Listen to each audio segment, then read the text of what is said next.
My mission is simple, to make you money. I'm here to level the playing field for all investors. There's always a bull market somewhere, and I promise to help you find it. Mad Money starts now.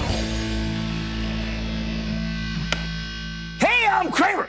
Welcome to Mad Money. Welcome to Cramer. Other people want to make friends. I'm just trying to make you some money. My job is not just to entertain, but to educate and teach you, especially on tough days like today. So why don't you give me a call, 1-800-743-CNBC, or tweet me at Jim Cramer.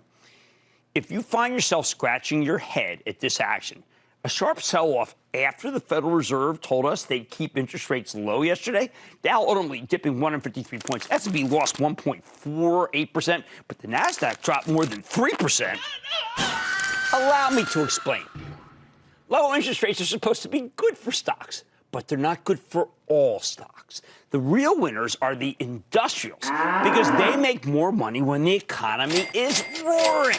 And the banks, because low short-term rates coupled with higher long-term rates are nirvana for the profits for the financial industry.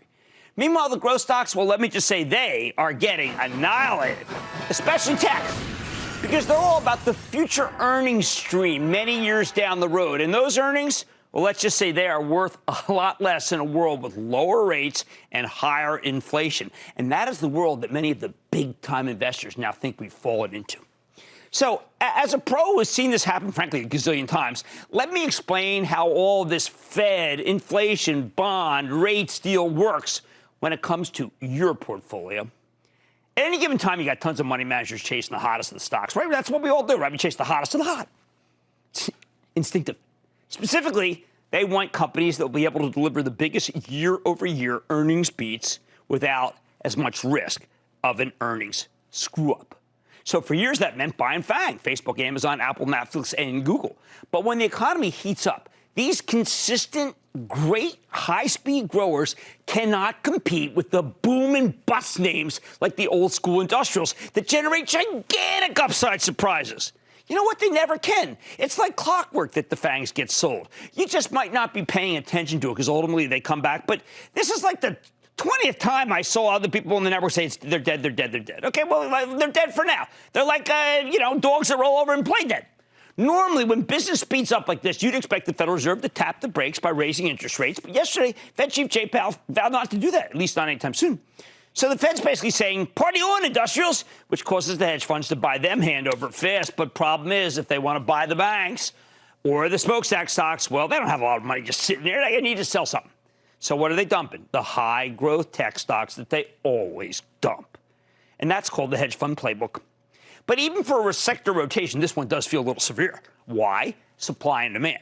Our country has created trillions of dollars worth of tech stocks. They're being printed like Confederate dollars, and a lot of the SPACs are Confederate dollars. Well, they seem like it. It makes sense, because what works in a stagnant economy is to own tech, and we've had decades of stagnation after the financial crisis.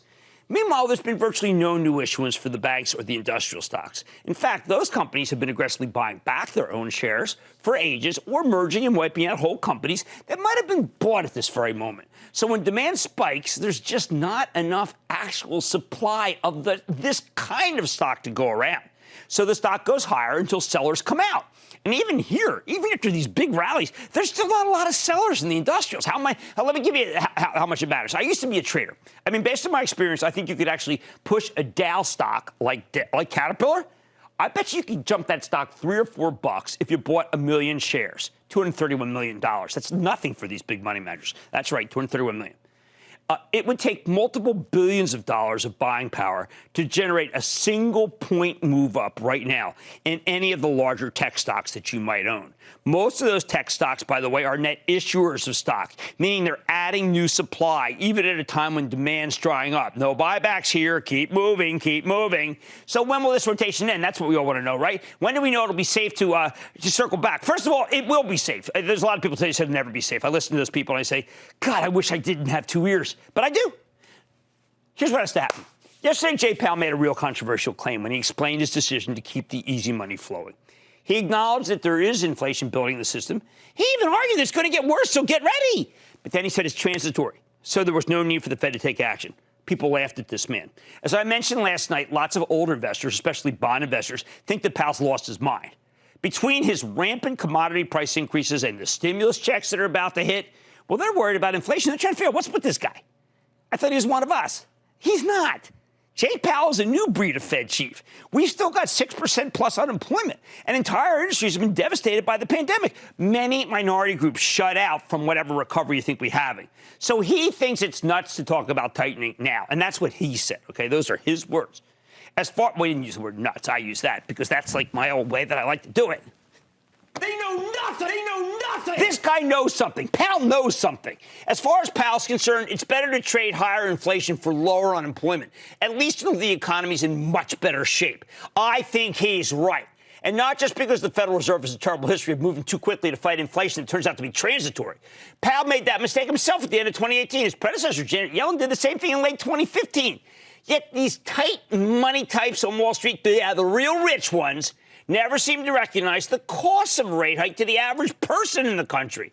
Higher, you get to save a little more, I know that, but it's about jobs. Higher rates are bad for the economy. Powell doesn't want us to take that hit if we don't have to. He doesn't want his legacy to be botching the recovery, get more people laid off. He done after he acted so aggressively last year to keep the economy from crashing, and he was so right, so good. He was second-guessed at that time. You know, the S&P dropped 500, just be 500. It dropped 12% when he slashed rates. The Sunday night he came in, the market dropped 12%. He was more worried than everyone else that this could be a terrible time for the economy. He was right, and it also was a good time to buy. The sellers were wrong then. And you know what? I think they're going to be wrong again. Maybe not tomorrow, but let me give you reasons. First, don't look now, but the biggest source of inflation, oil, I don't know if you've seen it, it is rolling over big time. I wouldn't get near that thing. Who needs a rate hike when crude's down $5 today? I think the Saudis took the price up. Now they're letting loose, putting more production in. Nothing to do with the Fed, though, right? He couldn't do that. Jay can't get that done. Second, a lot of this inflation is actually caused by weather-related shortages, but we just haven't covered the storm right. We've got severe shortage in every single kind of plastic, that whole polyethyl thing. So producers are jacking up prices. However, that's not a systemic issue. Superstorm Uri knocked out a ton of petrochemical capacity along the Gulf Coast. Our plastics industry, the world's plastics industry, is headquartered in Texas and Louisiana. Something like 30 to 60% of our plastics production has been knocked out by the storm. It's still not come back online. That's not something Jay Powell can fix by raising rates. It's a problem that will only go away when the capacity comes back.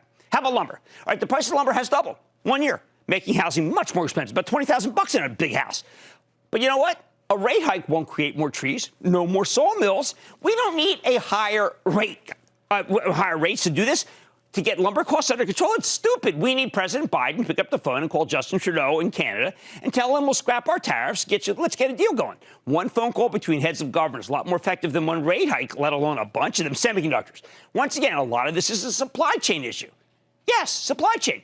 The world simply doesn't have enough semiconductor plants, something that could take years to fix. But in the meantime, most of that capacity is in Taiwan and South Korea. That means if you really want to get the chips to the U.S., you need to send them by sea. But right now we got a major labor shortage in our ports. So this darn parts are stuck in the ports.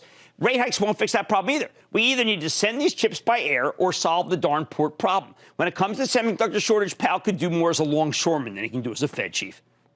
But on stevedore hooks. This issue will go away when commercial flights return and chips go into the cargo holds. That is how they're shipped, by the way.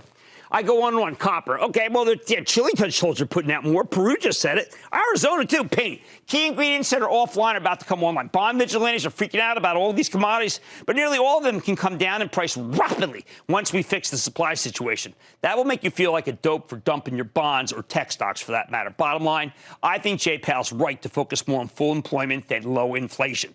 But more important, I bet he'll be right about the transient nature of the commodity price increases because he's smarter than everybody else about this stuff. He's actually done a lot more work. I'm kind of impressed. But how can you not be? Didn't come out right. Wall Street freaked out last year when Powell cut rates aggressively. And they're freaking out again now that he's decided to keep rates too low. All right, you know what I think's going to happen? Listen, Wall Street, he's going to go 2 for 2. And the sellers who feel smug selling their tech growth stocks right now, they're going to go 0 for 2 and get steamrolled. Good riddance. Don't miss a second of Mad Money. Follow @Jim Cramer on Twitter. Have a question? Tweet Cramer. #MadTweets. Send Jim an email to madmoney@cnbc.com or give us a call at 1-800-743-CNBC. Miss something? Head to madmoney.cnbc.com. Shepard Smith here. Thanks for watching CNBC on YouTube.